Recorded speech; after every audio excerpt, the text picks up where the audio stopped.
The 7 Years' War, or French and Indian War, took place in the northern part of America.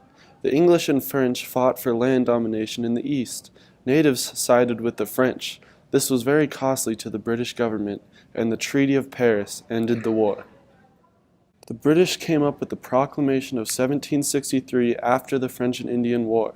This allowed London to control how the colonists expanded west past the Appalachian Mountains. Though there was a boundary, the colonists didn't want to listen.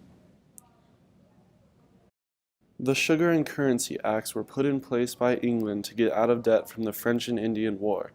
The Currency Act stopped colonists from issuing paper money, and the Sugar Act taxed colonists on sugar. This made colonists poor and very unhappy. The Stamp Act was a big step for the colonists. It put the colonists over edge because legal printed documents were taxed. The colonists hated this because the British were taking their money. The colonists began to unify and go against the king. The Quartering Act of 1765 required colonists to provide food and housing for British troops. As expected, the colonists hated this and wanted to help the rebel cause. The Townshend Act put tax on lead, paper, paint, and tea. This was set to help England get out of debt. Colonists started boycotting British goods, and England eventually had to repeal the act except for tax on tea. The Boston Massacre played a huge role in the cause of the Revolution. A group of colonists repelled British troops by throwing rocks and snowballs. British troops became very angry and started to fire into the crowd. 5 colonists died that day, and a common enemy was created. The colonists were fed up with the taxes on their tea, so they began buying their tea illegally. This was the first boycott that the majority of the colonists united in, and it became known as the Tea Act.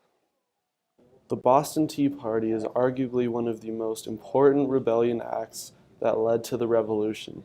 3 groups of 55 men opened tea chests and dumped them into the Boston Harbor. Word of this spread through the colonies, which caused more acts of rebellion throughout the United States.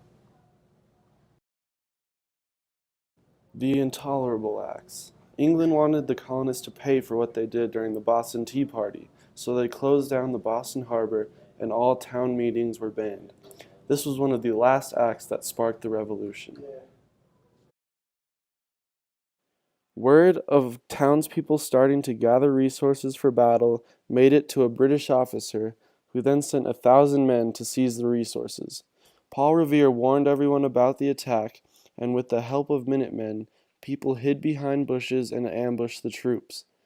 This became known as the First Battle of the Revolutionary War. Furthermore, the Prohibitory Act closed colonies to all overseas trade, as well as closed concessions to American demands. Last but not least, the Congress approves the Declaration of Independence. This provided formal justifications for the actions the delegates were taking, and the Revolutionary War had officially begun.